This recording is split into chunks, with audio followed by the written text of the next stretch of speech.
আজকে আমি দুপুরবেলা খাওয়া-দাওয়ার পর পড়ন্ত বিকেলে আমি বেরিয়ে পড়েছি পৃথিবীর শেষ প্রান্তে। তো এত সুন্দর ভিউ লাগছে দেখে মনে হচ্ছে যেন আমি পৃথিবীর শেষ প্রান্তে যাচ্ছি। না, আমি পৃথিবীর শেষ প্রান্তে যাচ্ছি না। আমি যাচ্ছি ভাগ্নির বাড়ি ঝাপান দেখতে। তো ভাগ্নির বাড়ি ঝাপান অনেকদিন ধরেই ভাবছিলাম যে ভাগ্নির বাড়ি যাবো আর ভাগ্নিকে একটু দেখে আসবো। ভাগ্নির জন্য মনটা খুব খারাপ করছিল।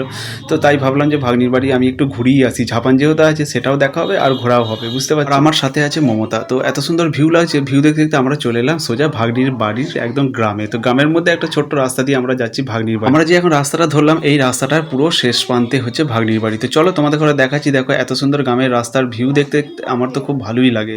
ছোটবেলায় আমাদের এখানে যদিও বা মোলাম রাস্তাগুলো ছিল কিন্তু এখন আর মোলাম রাস্তা আর দেখা যায় না। এখন শুধু ঢালাই আর পাকা রাস্তা। ফাইনালি আমি এখন ভাগ্নির বাড়ি চলে এসেছি। তো চলো ভাগ্নির বাড়ি যেহেতু এসেছি একটু দুপুরবেলা রেস্ট নিয়ে নিয়েছিলাম। দুপুরবেলা রেস্ট নেওয়ার পর আমরা চলে এসেছিলাম ঝাপান দেখতে। তো এখানে মা মনসার ঝাপান হয়, পুজোটা হয় হচ্ছে দুপুরবেলার দিকে। কিন্তু আমরা কারণবশত দুপুরবেলা আসতে পারিনি, আমাকে দোকান খুলতে হয়েছিল আর আমরা এসেছিলাম সন্ধ্যেবেলার দিকতে। সন্ধ্যেবেলার দিকটা যখন এসেছিলাম তখন হচ্ছিল সন্ধ্যা আরতি।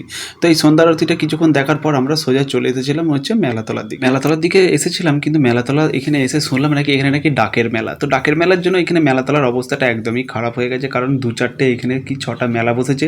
কিন্তু অন্যান্য বছর এখানে শুনেছিলাম যে নাকি অনেক মেলা বসে, মানে প্রচুর মেলা বসে, প্রচণ্ড লোকের ভিড়ভাট্টা হয়। গোটা মেলাতলায় ঘুরে ভাবলাম যে কী খাবো না খাবো, তাই ১ প্লেট পাপড়ি চাট নিয়ে নিয়েছিলাম মমতার কথা শুনে। আমরা যখন মেলাতলায় এসেছিলাম তখন ঘড়িতে বাজে প্রায় ৯:৩০। তো এই ৯:৩০টার সময় পাপড়ি চাটটা খেয়ে আমার তো একদম ভালোই লাগে। তারপর পরের দিন দুপুরবেলা খাওয়া দাওয়ার পর বিকেলবেলার দিকে যখন আমরা বাড়ি আসছি তখন ভাগ্নি আমাকে বড় একটা কুমড়ো আমাকে হাতে দিল যে মামা নাও, পুজোর জন্য দিচ্ছি। আর আমরা যখন বাড়ি আসছি আমাদের ঘরে দাঁড়াতে এসেছে জামাইয়ের বাবা মা। তো চলো আজকে ব্লগটা এখানেই শেষ করলাম। ভালো লাগলে অবশ্যই চ্যানেলটা একটু সাবস্ক্রাইব করে